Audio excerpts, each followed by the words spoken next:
This is Voicemail, the Universal Postal Union's podcast covering the wonderful world of mail. Every month we will bring you all the stories fit to post. I'm your host, Ian Kerr. Each episode of Voicemail offers a postal story from around the world. We will speak to the people who deliver the mail, the decision makers that influence the sector, and those who work so hard behind the scenes to help things move from A to B.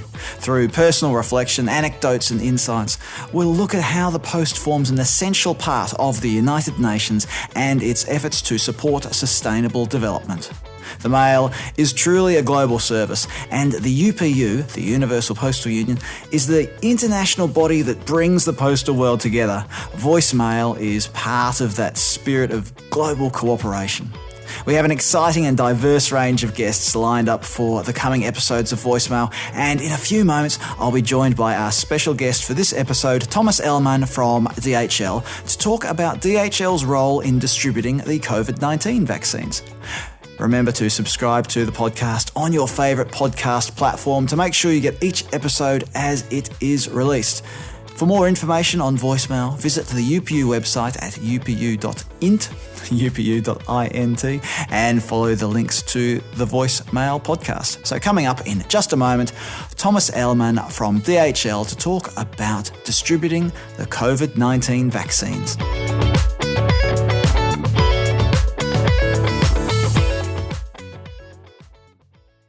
I'm joined by Thomas Ellmann. Thomas is Vice President, Life Sciences and Healthcare at DHL. We're going to get stuck into a big discussion about the world-famous vaccine. Well, there are a number of vaccines, aren't there, Thomas? But we're going to talk about the distribution of the vaccine and the logistics behind it. But before we get into that, Thomas, you're part of the giant that is Deutsche Post DHL. So let's start off with a postal question.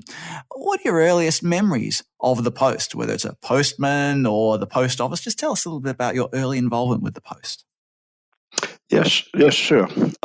Pleasure, Ian, and thank you for the opportunity here for the podcast. So when I remember back on the post, I mean, my very, very early experience is obviously when I was a child. The post was like the office. I went once a week, probably with my mom, to buy some stamps and some to pick up or to bring some parcels, or even at those days to order a new telephone, stationary telephone, for those who still remember that.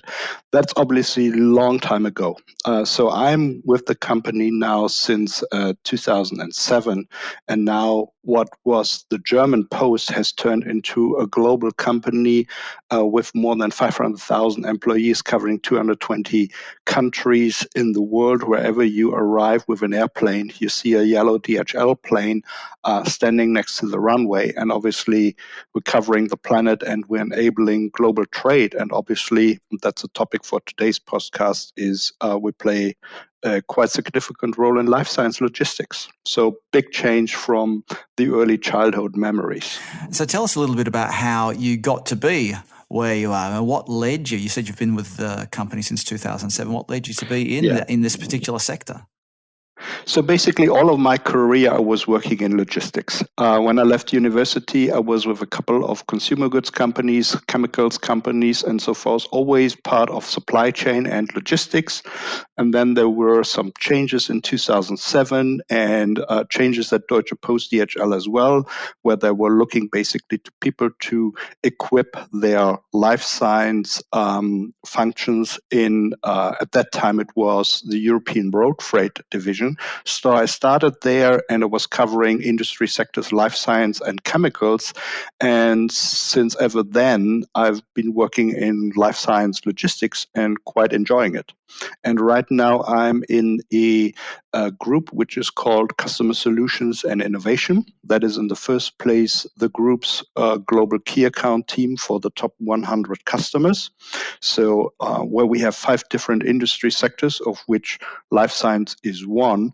And the other mission of that team is basically to develop together with the divisions solutions and services that are making sure that our customers in the marketplace are successful and remain successful, since we're picking up the latest industry trends and needs, and we come up with solutions and services to support our customers. And so the sector that you're working for, this DHL's life sciences, healthcare and chemical sector, it's an established part of DHL. So how long has it been part of the DHL operations? So the sector approach was coming up more than 15, almost 20 years ago. And within the life science sector, we basically started it off in 2001. We have founded annual industry conferences where we're sitting together with our customers, where we listen to their needs and learn from them and see what are the market trends. And together with our customers and based on their input, we basically started to develop solutions, be it in air freight and ocean freight, in the warehousing, in road freight, tailor-made to these requirements. And that basically has led us where we are right now. And the life science sector within Deutsche Post DHL is more than 9,000 people running a global infrastructure and serving our customers around the world. Let's turn now to the pandemic. When were you first aware of the emerging pandemic, the COVID-19 pandemic? What were your initial thoughts when you first heard about it? Well, honestly, probably a good year ago now. In January, February 2020, the pandemic, as likely most for all of us, was something that happened in the province of Wuhan in China, and that felt very far away, right? And we were wondering, will that ever come to Europe? Will that ever affect our dealings? And then a couple of weeks later, it did affect us because all of a sudden then we were involved in sourcing PPE material, masks and gloves on behalf of customers or governments and organizing emergency shipments and charter flights from China into Europe, into Africa, into North America. And all of a sudden, the whole issue was very present also in the Western world. And that is when we basically started to see the consequences of it, right? And that was basically in springtime. And then summer, the company had the decision to basically create a white paper around the whole issue. And so I am one of the co-authors of that white paper that we've launched in September. And we basically that created a lot of discussions also with manufacturers, with governments, with NGOs. So for last year, we were going into more concrete planning. We founded a global task force that basically dealt with the issues on how to support our customers, the pharmaceutical manufacturers, on one side, or how to support governments and NGOs in a successful distribution of the vaccine. And well, a year has passed since then, since this is all started. Still a lot of companies are developing new vaccines. On the other side, a lot of countries now see the second, third, if not fourth wave of the pandemic. We basically serve now the world with vaccines and with other ancillaries needed to administer a vaccination to a patient as well. And that keeps that pretty busy in the last 5 to 6 months. We all know that there are a number of vaccines out there at the moment with their own needs and their own requirements, I suppose. So can you just talk us through some of the technology or infrastructure that DHL has introduced specifically for distributing the COVID vaccine? Yeah, absolutely. I mean, one of the things that was really new to us were the new temperature requirements for some of the new vaccines that came to the marketplace. When I basically grew up in life science logistics, vaccines was always something that need to be stored and shipped at +2 to 8 degrees. But now we have new vaccine, we call it delivery mechanisms like the mRNA or the viral vector. And because of absence of stability data, basically people said, well, this needs to be long-term stored and transported at -70 degrees Celsius or -20 degrees Celsius. And also manufacturers, obviously, as they basically continue to collect long-term stability data or improve their formula, see this as kind of a moving target. So for us as logisticians, that required basically to rethink the way we store and transport goods. We basically looked at our systems in terms of the capabilities to have long-term storage from minus 70 degrees. Because of that, we invested in ultra-low freezes in a couple of different countries. We basically also looked at our systems and the capability in order to ship significant number of shipments with dry ice, because dry ice is seen as a dangerous goods, especially on a plane. So we started to train people to write SOPs, to document what needs to be done, and prepared basically for the delivery of the first vaccines. And I think that is something that we adapt going forward. And right now we're serving basically all approved vaccine manufacturers here in one way or the other. So actually we have learned together with our customers a lot to basically bring in place what needs to be done to have a effective delivery of the vaccine around the world. You just mentioned dry ice being classified as a dangerous good. And I want to ask about that and the air cargo capacity aspect, because certainly at the beginning of the pandemic, there was a lot of talk about the lack of air cargo capacity. What are you seeing now in terms of the availability of capacity in aircraft, and how are you also overcoming the safety issues that might be associated with storing these vaccines at a very low temperature? Sure. Well, obviously, as a first thing, we do not compromise on safety. And our experts in operations dealt a lot with establishing all the right procedures and upgrading of the IT system in order to ship dry ice successfully on plane. I think air freight capacity, since a lot of passenger aircraft are grounded and remain grounded, is still tight. But I think the issue is different from maybe a year ago when PPE was sourced solely almost out of China into Europe, Africa, and US, where a lot of charter flights need to be ramped up. What we see right now is that with the vaccine coming to the market, obviously they are produced out of different regions in Western Europe, in North America, in India, Russia, China. So it's spread all over the globe. And also the time these vaccines come to the market is also a little bit spread over a longer period of time, that so far basically air freight capacity can be managed in order to serve the needs of our customers. And we basically do that in a combination of both. We have our global forwarding division that works with a number of airlines who are our partners in the shipment of temperature controlled pharmaceuticals. That's one. And then on the other side, we obviously have our own express fleet with almost 300 owned planes that carries a lot of those vaccines that are basically shipped directly to the point of usage and are shipped in more parcel-sized format than pallet format. So far, and with the great support of all the colleagues in the divisions, we have been able to manage basically these requirements. Now, obviously, we've talked about the temperature requirements of the vaccine. How else has this distribution of this particular vaccine, the COVID vaccine, differed from distributing other vaccines or pharmaceuticals? Well, obviously, there are always vaccination campaigns going on. But just to explain you a little bit the sheer magnitude and the volume of the COVID vaccine that now needs to be shipped. Our numbers show that at any given average year, there are probably 2.5 to 3 billion doses of vaccines that are shipped around the place. In order to reach that herd immunity of close to 8 billion people on the planet, and looking at the fact that a lot of these vaccines need to be administered twice, we calculated a number of up to 10 billion doses. Some people now even say it's up to 15 billion doses.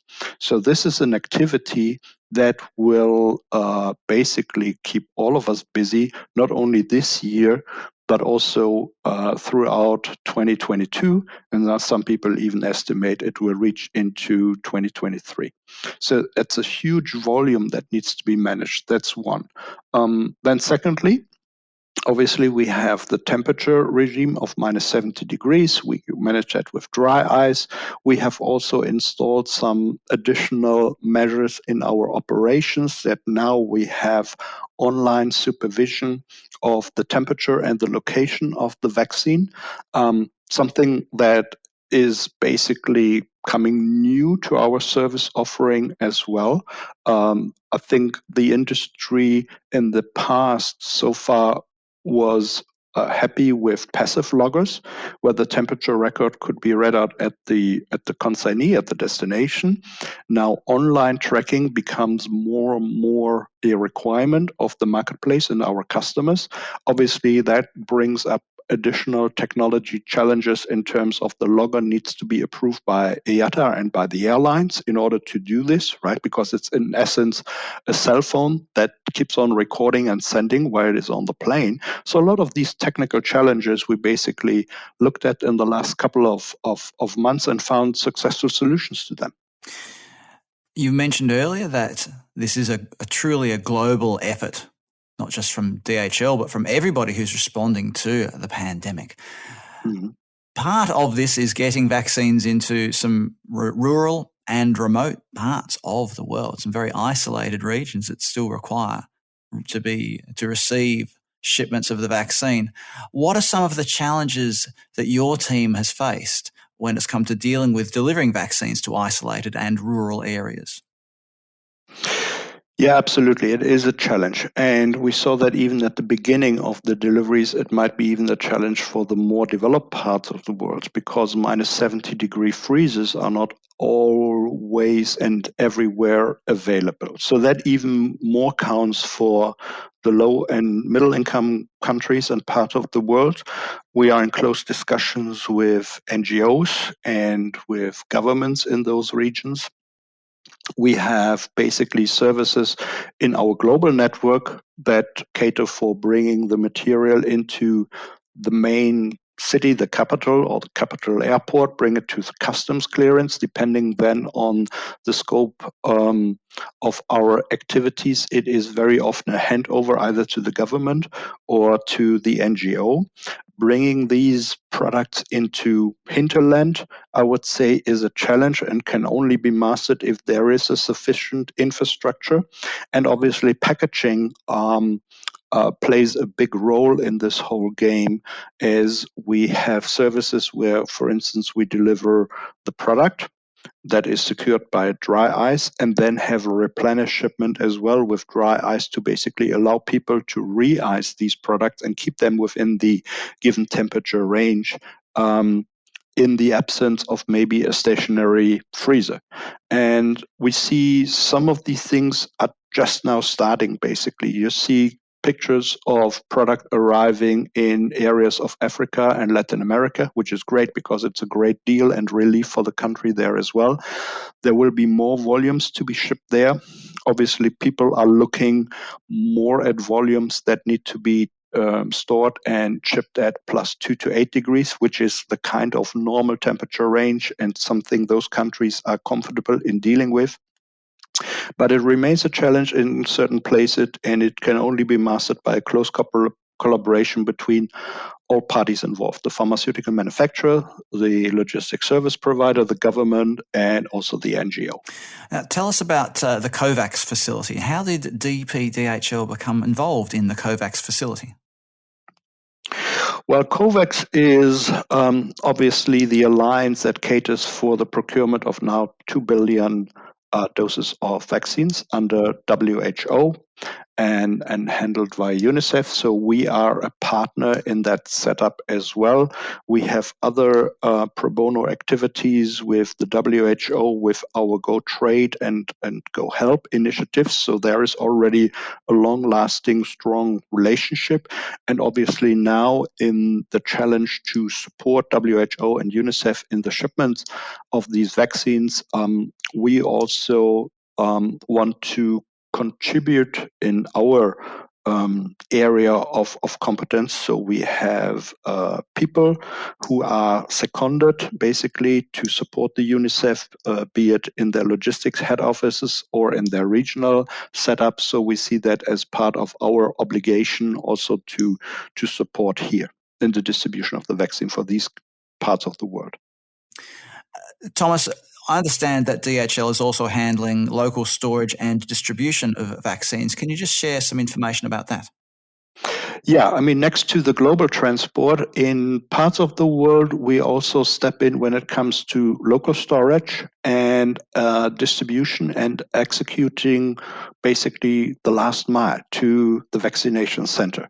And a couple of examples I can mention, because some of these things are a little bit sensitive and confidential, is that here in Germany, we cover 3 out of the federal states of Germany, where we not only ship the vaccine, but also the ancillaries. We have a similar job also in parts of Spain or in Brazil.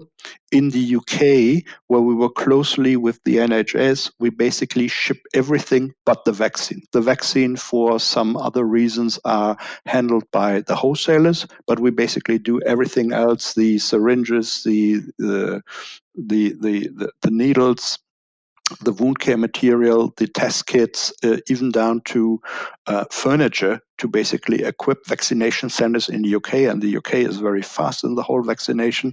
We have other parts in the world. In APEC, I would like to call out Japan and Australia, where we also work closely with the governments, and we step in distribution down to the vaccination center, which is obviously a completely different task than global transportation.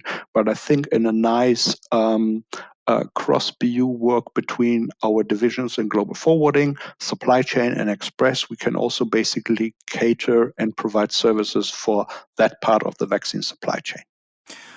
One final question then, Thomas, before we wrap up, because it's been a fascinating conversation about how the logistics and delivery sector has been able to help the world respond to this pandemic, to this crisis.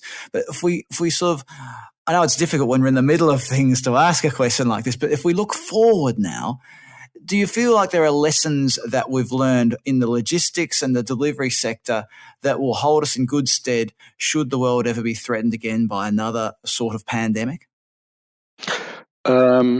Yes, definitely. I think we learned a lot on the technology side of things and how to handle these extreme temperature requiring vaccines on large scale.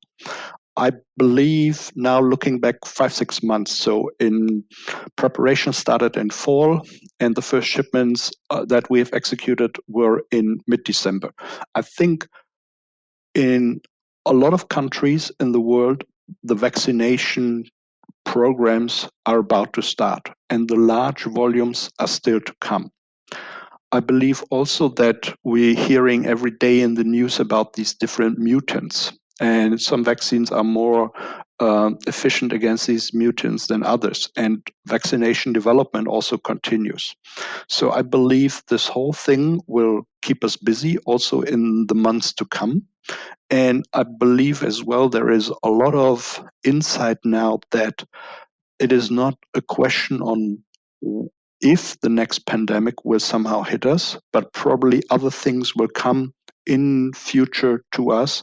And a lot of governments are now having preparations to become more resilient, to basically plan ahead, to select their also logistic service partners upfront, to basically get prepared when a next crisis is coming up, or basically first and foremost to bring us over the next months of the current crisis as well. So I believe people are working closer together now as well, and I think that will help us to become stronger in that whole community to fight more effective against the pandemic. Two great points there about resilience and collaboration. And I have to wholeheartedly agree. I feel like this is a key part. That logistics will be a key part of collaboration and resilience for nations and the world for whatever we have to face in the future. Thomas Ellmann, Vice President, Life Sciences and Healthcare at DHL. Thank you very much for joining us on the UPU's voicemail today. Thank you very much, Ian. Great pleasure talking to you. Have a good day. Stay safe.